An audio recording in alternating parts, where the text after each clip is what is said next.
আজ আমি বানাবো মিষ্টির দোকানের মতন ছোলার ডাল। আমি যেভাবে বানাবো এটি স্বাদে অসাধারণ হবে। এটি আপনি খেতে পারেন নান রুটির সাথে, গমের আটা রুটির সাথে, কচুরি কিংবা পরোটার সাথে।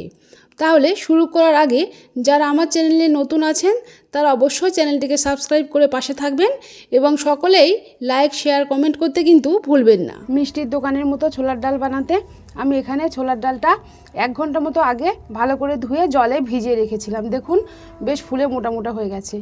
এটাকে এখন আমি সাইডে রেখে দিচ্ছি। ডালটা আমি ভালো করে সিদ্ধ করব বলে আমি প্রেসার কুকারে নিয়ে নিই, কড়াইতে সিদ্ধ করব। এখানে আমি উনুনের উপর কড়াইটা বসিয়েছি, কিছুটা দেব জল। জলটা আমি একটু বেশি করে দিচ্ছি কারণ কিছুটা গরম জল আমি তুলে রেখে দেব। কড়াইতে জলটা বেশ ভালো গরম হয়ে গেছে। এবার আমি এর মধ্যে ছোলার ডালগুলো দিয়ে দিচ্ছি।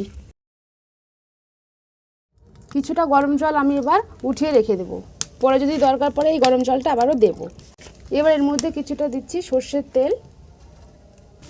এখন একটা ঢাকনা দিয়ে খুব ভালো করে কিছুক্ষণ ঢেকে রেখে দেবো। এদিকে উনুনের জালটা আস্তে আস্তে দেবো ভালোভাবে যাতে সিদ্ধ হয়।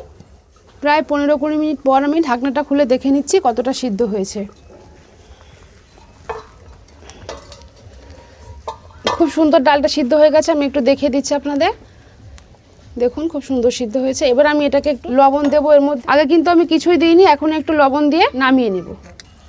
লবণটা দিয়ে একটু নেড়ে দিচ্ছি, দিয়ে এবার আমি এটাকে নামিয়ে রাখবো। কড়াইতে দিচ্ছি আবারও সর্ষের তেল, দিচ্ছি গোটা শুকনো লঙ্কা, এর মধ্যে এবার দিচ্ছি গোটা জিরে, দিচ্ছি আদা বাটা। একটু খোসা রেখে আলুগুলো আমি এইভাবে কেটে নিয়েছি, এবার এর মধ্যে দিয়ে দেবো। এবার দিচ্ছি 1 চামচ হিং। হিংটা একটু ভালো করে এইভাবে তেলে ভেজে নেব। এবার দিচ্ছি এর মধ্যে কুচিয়ে রাখা নারকেল। আমি কিন্তু এখানে পেঁয়াজ রসুন ব্যবহার করে নিই, এটা আমি নিরামিষভাবেই করছি, এই জন্য পেঁয়াজ রসুনটা দিইনি। আপনারা পেঁয়াজ রসুন দিলে দিতে পারেন। দিচ্ছি 1 চামচ লবণ, দিচ্ছি হলুদ গুঁড়ো, দিচ্ছি কাশ্মীরি লঙ্কা গুঁড়ো। এবার ডালটা দিয়ে দিচ্ছি।